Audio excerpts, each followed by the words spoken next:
Isu lompat parti. Ramai orang tanya saya, malah 2 hari sudah Astro Awani ada tanya saya tentang 3 adun Selangor dari Johor, dari Amanah yang memilih untuk bersama dengan parti PKR. Baik, saya jawab senang. Nombor 1, mana-mana ahli amanah, tak kira dia itu adun atau ahli biasa, apabila dia memohon untuk masuk mana-mana parti, pertama proses dia ialah parti itu kena terima dia dulu atau tidak. Itu dulu. Setahu saya buat masa ini yang duk heboh-heboh dalam akhbar ni, itu pun mungkin rencana-rencana untuk memburukkan keadaan, sekadar nak menceritakan satu benda yang pada hakikatnya tak berlaku lagi. Setahu saya. Wallahualam, sebab mereka bermesyuarat hari Sabtu baru ini bahawa saya tengok statement mesyuarat itu tak ada pun menyebut tentang PKR menerima keanggotaan 3 ahli atau adun amanah itu di dalam parti PKR. Mahupun sebelumnya saya tak dapat kepastian dan kesahihan adun Meru yang dikatakan masuk PKR pun saya tak tahu kesahihan dan kepastian sama ada dia diterima masuk oleh PKR atau tidak. Kerana saya kata, ini satu hal. Benda tak jadi apa-apa, ya, benda yang tak jadi apa-apa, benda yang tak jadi apa-apa tiba-tiba dah heboh. Benda yang tak jadi apa-apa tiba-tiba dah jadi heboh satu kampung, sedangkan benda itu tidak ada kepastian. Jadi saya minta, kalau benar Parti Keadilan Rakyat sudah menerima secara resmi mereka masuk parti sebagai ahli parti, maklum dekat kami, kerana perlembagaan kami menyatakan mana-mana ahli yang menjadi anggota parti lain dan terbukti dia itu menjadi anggota parti lain, maka gugur keahlian dia. Kita tidak mengamalkan dui keahlian. Dia perlu memilih sama ada nak jadi ahli amanah atau dia nak jadi ahli parti lain. Hingga hari ini belum ada lagi apa-apa konfirmasi. Ada orang tegak saya minum tangan kiri, ahli saya minum tangan kanan. Ada konfirmasi menyatakan mereka telah masuk PKR. Ya, itu satu hal. Itu satu hal. Technicality kena jelas benda ni. Kita jangan jump over the boat. Kita terus kata, oh depa ni apa ni. Tak ada lagi. Baik, itu satu hal. Yang kedua, pimpinan amanah kena muhasabah. Pasal apa yang adun Meru, sebelum tu Sabak Bernam, kemudian 3 ni nak masuk parti lain. Ini tak timbul soal parti kawan ke parti lawan. Isu dia nak masuk parti lain. Maka kita kena muhasabah lah. Apa masalah dia? Ya imma masalahnya sama ada ketiga-tiga ahli Dewan Undangan Negeri dari amanah itu ada masalah dengan parti di tempat dia. Sebab ini komplain-komplain yang kita sebagai pimpinan mendengar, masalah-masalah adun-adun ahli parlimen yang terputus dengan parti di peringkat grassroots, yang buat kerja secara sendiri, yang buat kerja mengikut dia punya keselesaan tanpa merujuk kepada parti dengan maksud bergabung sama dengan pusat khidmat. Tidak ada. Atau ada komplain yang kami terima. Maka apa kemungkinan mereka ada masalah?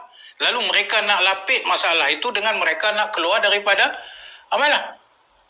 Wallahualam. Saya mengandaikan sebagai pimpinan, apa kemungkinan-kemungkinan untuk saya muhasabah diri saya. Kenapa ini berlaku? Dan kalau itu masalah dia, maka kita kena perbetulkan balik bahawa konsep parti yang menang, maka perlu ada kerjasama yang harmonis. Bahkan parti itu sendiri banyak akan memberi pandangan dan pendapat kepada pusat khidmat yang tak boleh dipisahkan dengan parti dan cawangan-cawangan dia. Itu satu yang perlu kita ambil kira. Yang kedua, apakah mereka nak sampaikan satu mesej tertentu? Ketidakpuasan hati dia kepada sikap, tingkah laku yang ditunjukkan oleh pimpinan. Kalau betul mereka ada hasrat itu, apa mesej yang mereka nak sampai? Wallahu a'lam. Seolah-olah kedengaran macam Parti Amanah ini, pimpinannya nampak tidak ada stand yang tegas dengan Datuk Seri Anwar Ibrahim. Dengan makna kata, mereka tuduh kita masih lagi duk bercakap tentang Tun Mahathir dan masih lagi nak ajak Tun Mahathir dan sebagainya. Saya nak jawab, kalau itulah masalah anda, tidak timbul mana-mana persoalan kita mempertikaikan kepimpinan Datuk Seri Anwar Ibrahim yang kita telah sebut semasa Konvensyen Nasional di Melaka baru-baru ini. Bahawa Datuk Seri Anwar Ibrahim, kita menyokong langkah dan tindakan dia. Bahkan tidak syak Datuk Seri Anwar Ibrahim itu kita sokong menjadi bakal Perdana Menteri jika Pakatan Harapan menang dalam pilihan raya nanti. Ataupun jika berlaku perubahan mandat setelah Tan Sri hilang, contohnya dia punya majoriti dan kita balik mandat asal bahawa Datuk Seri lah yang akan menjadi Perdana Menteri. Saya rasa kalau itu masalah yang kamu rasa kita tidak tegas, sama ada kamu tak mau melihat perkara itu secara terbuka, ataupun kamu diheret dengan pengaruh-pengaruh yang menyatakan kononnya amanah ni masih lagi duk hemwai, orang tak kata, dengan Tun. Masih lagi duk berkapit dengan Tun. Masih lagi duk kata tak percaya ke Anwar, nak letak Tun, contohnya. Itu tanggapan anda. Tak ada kita berhemwai dengan Tun. Yang ada sikap kita, dengar baik-baik. Yang ada sikap kita ialah kita bersama dengan keputusan-keputusan yang dibuat oleh Majlis Presiden Pakatan Harapan dan mendukung, berusaha bersama untuk menjayaganya. Tapi pada waktu sama kita menegaskan kita nak mencari kawan, bukan mencari lawan. Di mana silapnya politik ini? Salahkah kita nak cari kawan? Kalaulah kita kata Tun Mahathir, walaupun kita menegaskan keputusan yang kita pegang ini bersama dengan Majlis Pakatan dan Majlis Presiden, di mana salahnya kalau kita mengurangkan permusuhan Tun kepada cita-cita Pakatan Harapan?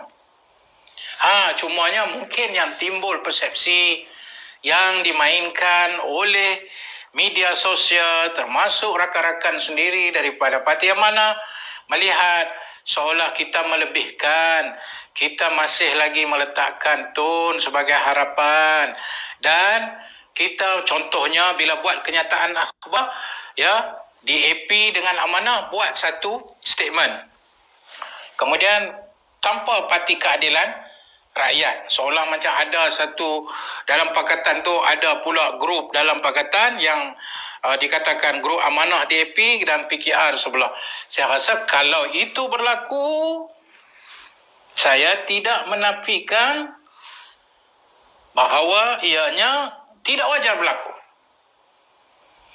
Saya jelas, apa saja yang menggambarkan Pakatan Harapan berpecah, sama ada kenyataan, sama ada tindakan, sama ada apa sahaja yang dibuat menggambarkan dan mensyaratkan bahawa berlaku perpecahan, tidak wajar dilakukan oleh mana-mana parti, baik PKR sendiri, baik DAP sendiri, baik Amanah sendiri. Ia perlu menunjukkan parti teras ini sebagai solid. Itu pun kalau kita rasa kita masih solid lah. Ya? Kerana tidak mungkin pensajajaran baru kita nak buat dengan siapa-siapa di luar sana. Yang kita kata kita boleh menerima siapa saja selagi mana mereka menerima agenda reform, selagi mana mereka menerima reform secara berinstitusi, institutional reform, baik demokrasi berparlimennya, baik reform dari segi pentadbirannya, baik reform dari segi penguasaan dan kepolisiannya, baik reform dari segi judiciary, baik reform dari segi kita kata undang-undang negara yang dilihat lapuk ya. Kalau itu mereka bersetuju bersama, bagi saya kita boleh berkawan dengan sesiapa. Anda tak boleh marah saya apabila saya kata saya boleh berkawan dengan mana-mana parti selagi mana mereka bersedia menerima asas dan teras perjuangan kita selama ini, iaitu reformasi negara dan membuat perubahan secara institusional kepada semua instrumen-instrumen negara bagi membaiki negara ini dan memulihkan negara ini. Ya, kalau mereka terima ini, saya rasa kurang sopan kalau saya menolaknya. Mana boleh saya menolak sesuatu yang saya berkata, saya ulang-ulang, tiba-tiba dia kata saya setuju, hanya kerana saya tak suka kat dia, maka saya kata, kalau hang bersetuju, aku tak mau. Saya ini bukan politik yang kita nak bina. Saudara-saudara sekalian. Politik yang kita nak bina ialah apa yang saya perjuangkan, saya kena yakinkan mereka. Dan tadi saya dah bagi hikmah-hikmah tadi. Saya dah bagi hikmah-hikmah, antaranya parti-parti pun bahasa dia perlu ada satu perubahan, dia perlu dilihat betul-betul reform, betul-betul dia nak baiki untuk dia teruskan survive parti dia dan cita-cita dia. Nah, kalau inilah sebab kepada kita berbincang, inilah sebab kepada kita berbual, inilah sebab kepada kita bertemu, bagi saya ia sangat baik untuk negara. Tak boleh kita nafikan hak ini. Tapi kalau berjumpa hanya sekadar nak kuasa, berjumpa dengan kita bagi runding-merunding, aku bagi hang ni, hang bagi aku ni, hang bagi aku itu, hang bagi aku ini. Kalau aku sokong hang, nanti bila kita menang, hang bebaskan akulah daripada penjara, hang buangkan kes dakwaan aku. Yang itu tidak boleh. Yang itu tidak boleh. Dan ini ditegaskan beberapa kali oleh Datuk Seri Anwar Ibrahim. Ini bukan cara kita berunding. Kita berunding secara berprinsip. Menyokong itu di atas keperluan membina cita-cita yang kita asaskan untuk memaik pulih negara ini. Yang saya anggap dulu kita menang, ya, kita menangguhkan banyak perubahan-perubahan yang kita patut buat. Jadi, bagi saya, pensejajaran politik baru perlu dilihat dalam kerangka sejauh mana persetujuan parti-parti ini untuk melihat kalaupun tidak berlaku perubahan mandat pada waktu yang terdekat tanpa pilihan raya, kalaupun ia berlaku masa pilihan raya, inilah persetujuan yang perlu dicapai dan dimaklumkan kepada rakyat semua. InsyaAllah kita akan sokong pensejajaran baru ini. Negara yang dibentuk tidak ada lagi perkauman, negara yang dibentuk tidak ada lagi lengah-lengah dalam usaha perubahan secara institusional, tidak ada lagi kita kata alasan-alasan, ya, tidak ada lagi kita kata perubahan yang tertangguh. Maka kalau itu yang dipersetujui oleh orang ramai, kenapa tidak? Saya tahu akan ada orang yang terkesan dari sudut parti dia punya teras penyokong yang selama ini ditanam sebegitu rupa, contohnya no Anwar, no DAP. Amanah pula ditanam begitu rupa dalam konteks teras walaupun baru, tapi kami datang daripada parti yang dibina tentang kita tak boleh terima parti yang menggunakan perkauman, tak boleh terima parti yang kita kata menggunakan kebencian kaum atau parti yang dipalit dengan imej rasuah. Ya, masing-masing ada dia punya teras-teras yang kita telah bina. Tapi bukankah kerja pemimpin dalam mengejar perkara yang lebih besar, perlu dia membina parti dia ke arah yang lebih besar itu? Risiko pasti ada. Itu terpulang kepada strategi mengimbangi risiko dengan apa yang nak dicapai. Itu terpulang kepada mana keutamaan tanpa menggadaikan prinsip utama. Saya kira jikalau semua parti-parti UMNO, Amanah, PKR, DAP baik, maupun kalau parti PAS mahu bercakap perkara tersebut, ya, dan keluar daripada kesempitan yang selama ini dia tersempit dengan pandangan-pandangan dunia dia, maka bagi saya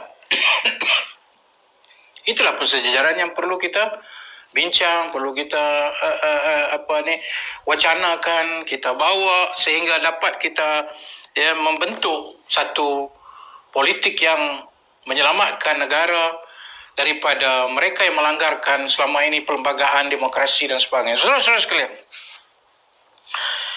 akhirnya saya ingin menegaskan di sini bahawa parti teras yang ada hari ini dalam konteks pembangkang iaitu PKR, Amanah, DAP. Ya. Ketiga-tiga parti ini harus solid. Harus kukuh dalam memahami tujuan kenapa mereka ditegakkan. Dia kena memahami raison d'être dia tu apa, raison d'être dia tu apa, tegak berdirinya kerana apa, purpose of your existence, purpose of your struggle, purpose of your idealism. Ini yang menyatukan kita. Jangan perkara-perkara kecil yang memecahkan kita, perkara remeh yang memecahkan kita. Kita bina parti teras ini bukan mudah. Kita bina parti teras ini bukan satu hari. Ya. Kita mesti bina apa yang telah kita bersusah payah ini untuk meneruskan dan melestarikan perjuangan ini. Maka itu, saya nak harap kat siapa lagi? Dulu kita harap ke Bersatu, tengoklah apa yang mereka buat. Dengan Warisan Harapan masih ada.